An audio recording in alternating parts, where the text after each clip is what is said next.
N'olunaku olwaleero abeegwanyiza entebe y'obukulembeze bw'eggwanga abasunsulwa akakiiko k'ebyokulonda 8 bakedde ebitundu by'eggwanga ebyenjawulo okunoonya akalulu okumatiza bannayuganda nti buli omu yalina ebisaanyizo okukulembera eggwanga lino mu kisanja eky'emyaka 5 egiddako.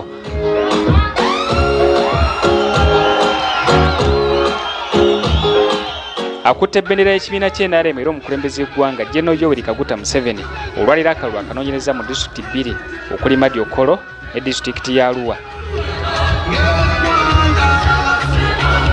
Pulezidenti Yoweri Kaguta Museveni n'olwaleero awerekeddwako mukyala we era minisita w'ebyenjigiriza Janet Kataha Museveni era asoose kukuba lukuŋŋaana ku kisaawe ekya Ageesigika Sports Stadium mu disitulikiti y'e Madi Okollo era atuuseeyo ku ssaawa 7 ogw'emisana.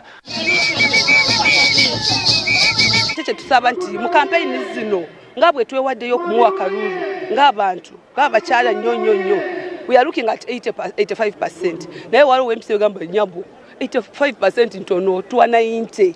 Olaba nti beevumbiddemu kino ekintu bakirimu ate bamwagadde nnyo era bamwagala nga bw'atwagala. So we are happy that the decentralization of governance that enable NRM to bring power down to the people of Madi Okollo district has brought peace and unity in the community and happiness the way we have seen. Abamu ku bakulembeze abatula ku lukiiko lw'ekibiina ky'NRM lu Central Executive Committee SEC be bawerekeddeko Pulezidenti Museveni olunaku olwaleero ng'anoonya akalulu.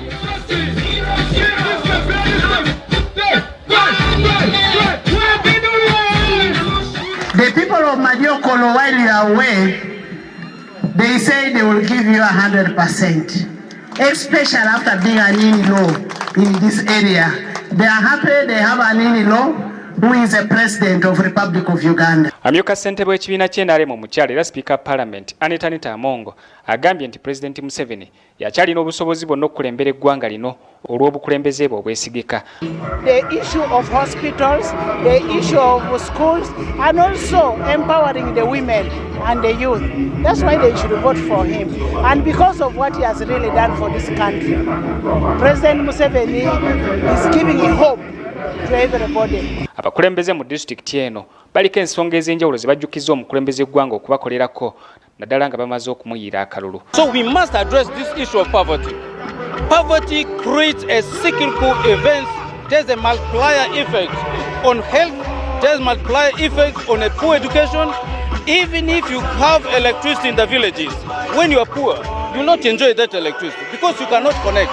So the most important thing for me, what we should do is to try to fight away poverty. Minisita w'ebyenjigiriza Janet Kataha Museveni ategeezezza nti ekibiina ky'NRM kikoledde bannayuganda ebintu ebyenjawulo omuli okutumbula ebyenjigiriza, okutereeza ebyobulamu n'okuzimba enguudo mu bitundu by'eggwanga ebyenjawulo. The NRM party has built the foundation on which Uganda stands today.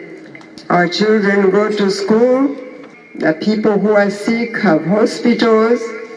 Government is striving to build all the roads across the country, and the families of Ugandans are being helped so they can overcome poverty. Mukyala Museveni asabye abantu beeno buli omu ng'ekiseera ky'okulonda kituuse okwenyigira mu kulonda okujja kyokka nti be baba bakkira obubokisi tebakola nsobi yonna okuggyako okulonda Pulezidenti Museveni n'abo bonna abakutte ebbendera y'ekibiina ky'NRM. Everybody must go out and vote for President Museveni and vote for NRM group at the local level so that this NRM government can continue to lead our nation to a better place tomorrow. Pulezidenti Museveni bw'abadde asaba akalulu abatuuze mu disitulikiti y'e Madi Okollo abajjukiza emirembe egiri mu kitundu kyabwe n'eggwanga lyonna okutwaliza awamu ekireesewo enkulaakulana omuli n'okuzimba enguudo, okutuusa amazzi amayonjo eri bannayuganda n'ebintu ebirala. It is no accident that after so many years of trouble, NRM was able to bring peace. It was because of the politics of the NRM of unity. We don't believe in sectarianism of religion or tribe or gender chauvinism.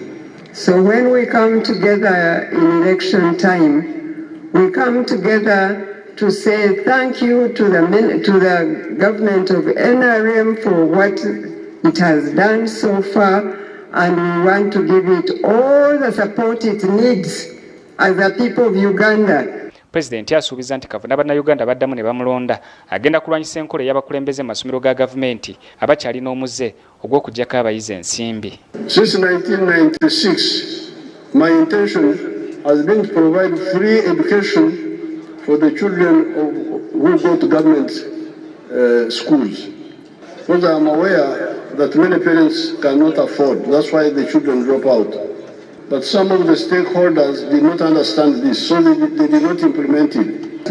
One of the excuses they use is that they need to collect money from students in order to hire additional teachers because the teachers are not enough. In the coming government, if you elect us, I will ensure we recruit about 50,000 additional teachers so that excuse of teachers not being enough stops. President Museveni oluvudde wanaagenze butereevu mu disitulikiti ya Arua gyakubye olukuŋŋaana lwe olwokubiri nenga olunaku olw'enkya wakukuba enkuŋŋaana bbiri okugenda okubeera olugendo okubeera mu disitulikiti y'e Maracha ne Koboko. Zubairi Olwaleero, BBS Terefayina, wano Madi Okollo.